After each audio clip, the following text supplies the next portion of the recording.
Hi, everybody. It's Scott from Passport Attitude, and I'd like to invite you to join me on a virtual expedition to Antarctica, one of the most remote and isolated places on our planet, and a continent that is full of scenic beauty, amazing wildlife, and a really rich and interesting history of exploration.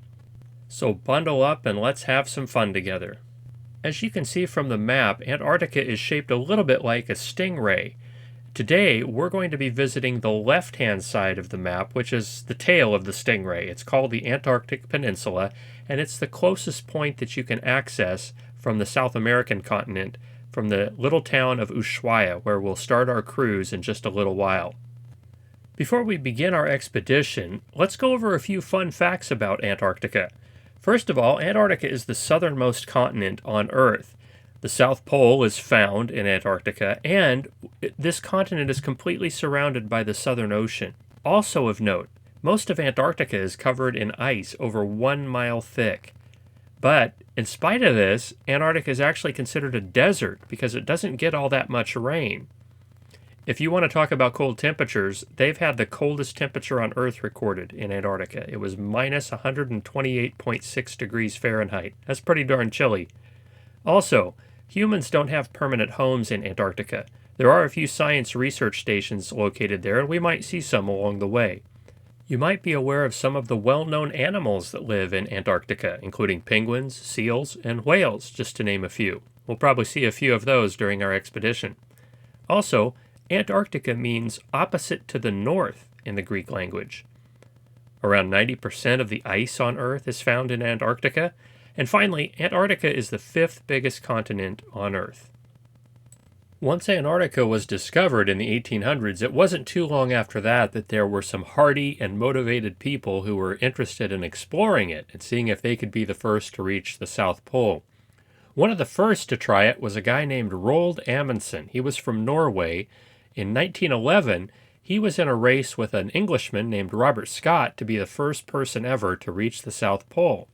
And he used sleds in his attempt. He was pulled by dogs, and he and his men wore snowshoes to keep from sinking in the snow.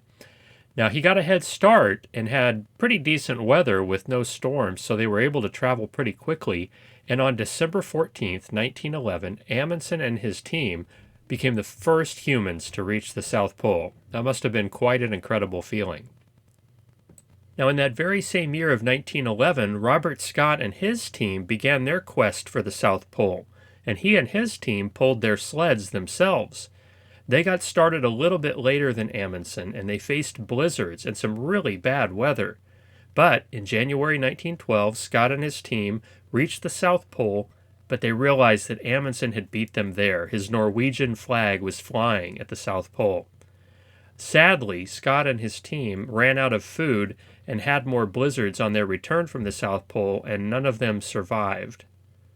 One other Antarctic explorer is worth mentioning, and his name was Ernest Shackleton. He was also from Great Britain, like Robert Scott. And in 1914, Shackleton tried to cross the whole continent, going by the South Pole on the way. But the problem was he never even reached Antarctica because his boat was stuck in the ice and then it sank. So he and his crew were stranded on the ice for many months and eventually made it to an island where they still needed to go get help. So Shackleton made a daring rescue in a small boat with a few of the crew members to find help over 800 miles away across the craziest stretch of water in the world. And he ended up saving his entire crew. An amazing story of leadership, even though he failed to achieve his original goal. Well, now it's our turn to explore Antarctica. We're not going to go to the South Pole like Amundsen did, but we are going to go to the Antarctic Peninsula, and there are a few things that you'll probably want to bring with you on your expedition. You definitely want to have warm clothing, gloves and hat, extra socks, snow boots, because even though it's the Antarctic summer when we go down there, it can still be cold and the weather can change unexpectedly.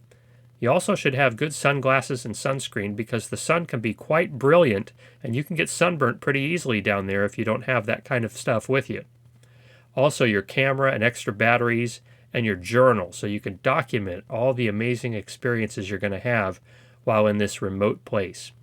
A map isn't a bad thing to have along so you can track your journey. your toothbrush, of course, so that you don't scare off any of your fellow travelers. A wildlife guide can also be helpful because you're going to see a lot of interesting critters down there, and that will help you identify them. Snacks and binoculars are also helpful, and you might want to bring your swimsuit because who knows, you may even be interested in trying the polar plunge if you're feeling brave or stupid. Now, getting to Antarctica is not an easy thing. Normally, it takes about 2 days of sailing from the tip of South America across the Drake Passage to get to the Antarctic Peninsula. Now, the Drake Passage is a very fearsome body of water that can be quite turbulent with a lot of waves, and it can make you really seasick if it's really churning.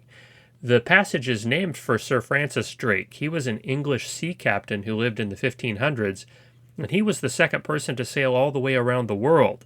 So once you get across that Drake Passage, you're in good shape, but it can be a very harrowing journey, or if you're lucky, it can be more like a lake and quite calm. So it's a bit of a roll of the dice as to what you're going to get on the Drake. As you're heading across the Drake Passage, you may want to keep an eye out for certain animals. You may see fin whales along the way, albatross, maybe even orcas, and as you get closer to the continent itself, you may even see penguins porpoising in the water, which is quite a sight. Once you've finally made it to Antarctica, the sight is absolutely breathtaking. And you're probably wondering, how are we going to get off this big ship and get to the shore so we can do some exploring? And the simple answer to that is that we'll be taking Zodiac boats, rubber rafts that are motorized that'll whisk us to shore. And normally on an expedition, you'll get a couple of landings each day for a chance to go ashore and see all that Antarctica has to offer. One of the first critters that you're likely to see upon landing are the lovable and adorable penguins, which we're going to talk a lot more about in just a few moments. You also may see fur seals lounging around on the shore. They can be quite cranky, so you don't want to get too close to them. Of the 2 expeditions that I've taken to Antarctica, I've been lucky to see 4 different penguin varieties, so I'd like to introduce those 4 to you right now. And we'll start off by talking about the chinstrap penguin. The chinstrap penguin is really easy to identify because it looks like it's wearing a black helmet. It's about 2 feet tall, and it can weigh up to maybe 13 pounds. They love to eat krill, shrimp, fish, and squid. It's a very seafood-rich diet. They can also swim up to 50 miles each day. And like most penguins, they have thick blubber and tight feathers that keep them warm in the cold water. Here's a little video footage of a chinstrap penguin marching around on Half Moon Island.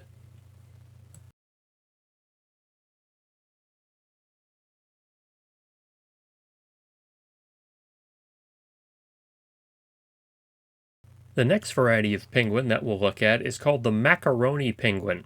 This is a very interesting looking one. It's called a crested penguin because of its funky looking yellow hair. It looks like it just got out of bed.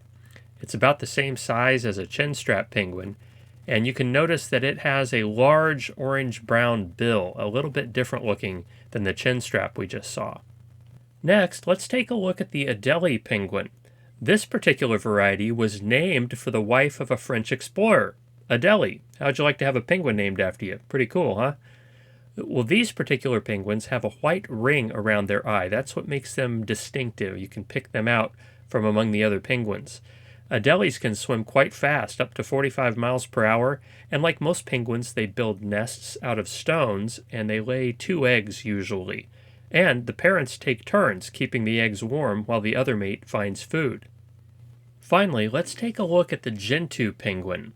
Gentoos have bright red-orange beaks and white feather caps. They're actually the 3rd largest penguin after the emperor and the king penguins. They tend to gather in large colonies for breeding, and like all penguins, they're really awkward on land, but very good swimmers. They might dive up to 450 times a day in search of food. Now, it's important to remember when you're visiting Antarctica, you're not allowed to touch the penguins. However, sometimes penguins will be very curious about you, and in some cases, if you lay down on the snow, they may get very close to you. I had just such an encounter with a Gentoo penguin. Here's a little bit of footage for you that shows you how curious they are. Hey, buddy. It's a friendly little Gentoo. He's checking me out.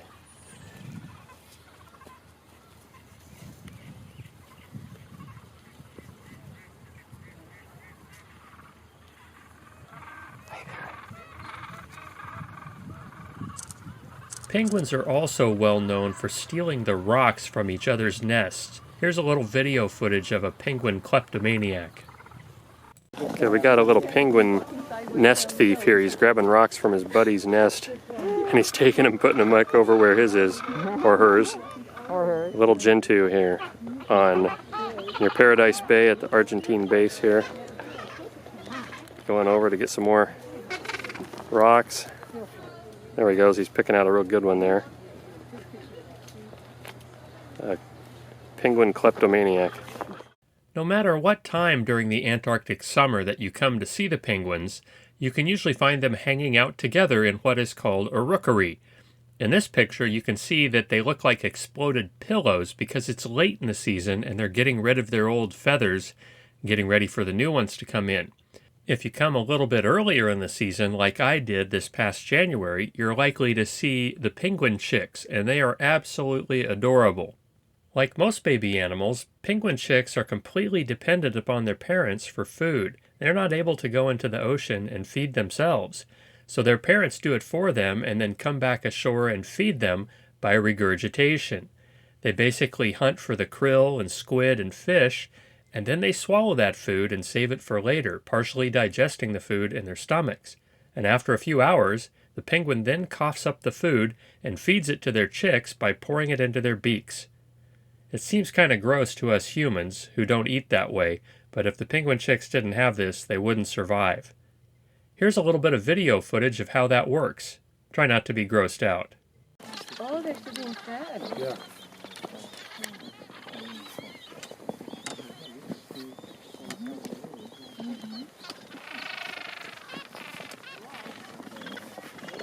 One fun penguin behavior you might find yourself witnessing is tobogganing, when penguins will slide down the snow on their bellies. It's quite funny to see, and they're quite good at it. I thought I'd give it a try while I was there, but it didn't turn out so well. First, let's take a look at a penguin doing it the right way, and then you can see what went wrong when I tried it. There's your buddies. You're okay. There you go. They're getting ready to slide down the hill toward Nico Harbor, or Nico Bay.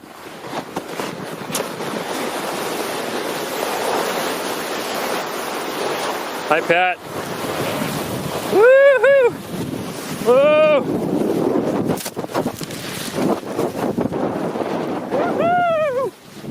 Yeah!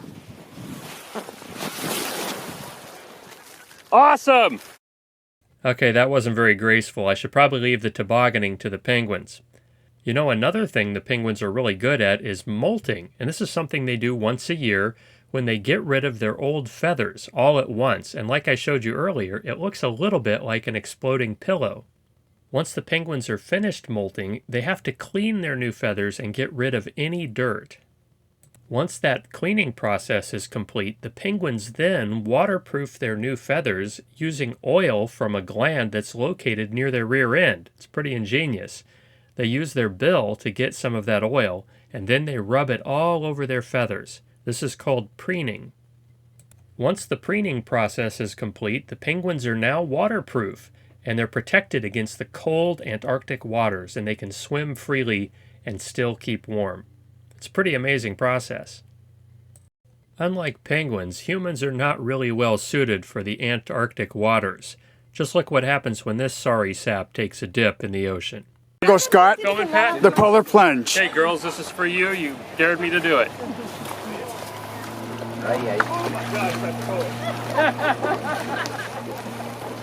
my God. My battery ran out. Oh my gosh.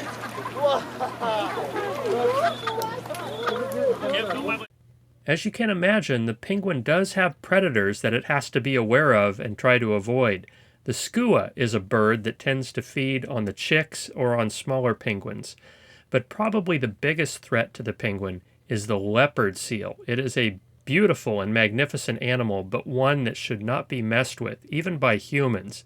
It has fearsome teeth, it is a powerful swimmer, and it is one of the things that the penguin fears most. Another species of seal that you might be lucky to see in Antarctica is the elephant seal. These are not predators of penguins, but they are absolutely huge and can reach weights of up to 8,800 pounds, and they can dive about a mile below the surface of the ocean. Pretty amazing animals. If you were wondering if there's a post office in Antarctica, the answer is yes, surprisingly. They have one at Port Lockroy, and you can actually mail a postcard from there. This was once a British military base and a research station. And even in Antarctica, there's always a line at the post office, it seems.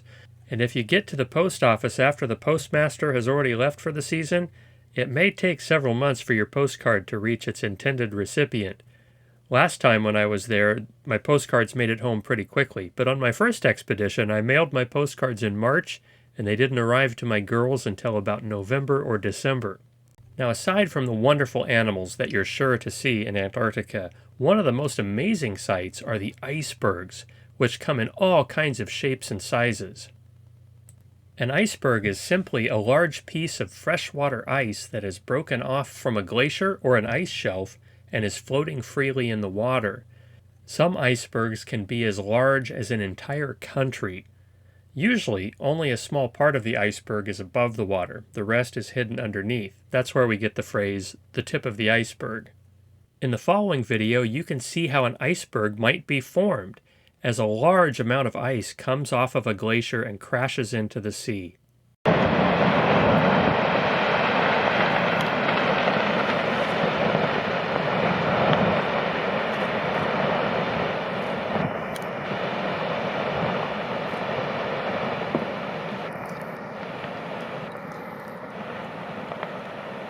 Enjoying a zodiac cruise among these magnificent icebergs is one of the best ways to get up close to these incredible Antarctic features.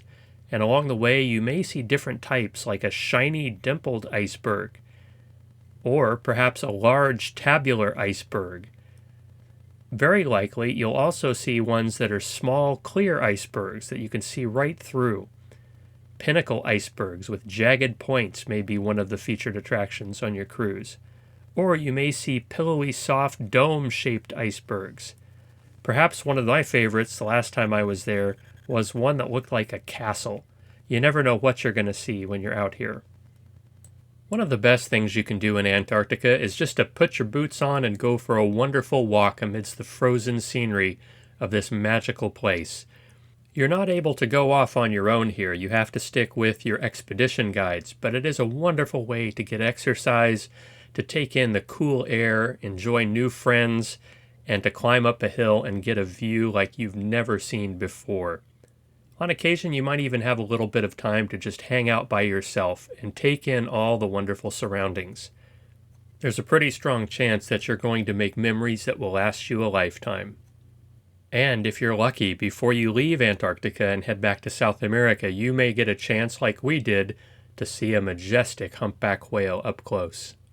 Thanks so much for joining me on this virtual expedition to Antarctica. I hope you enjoyed it, and I hope you learned a few new things about this one-of-a-kind continent.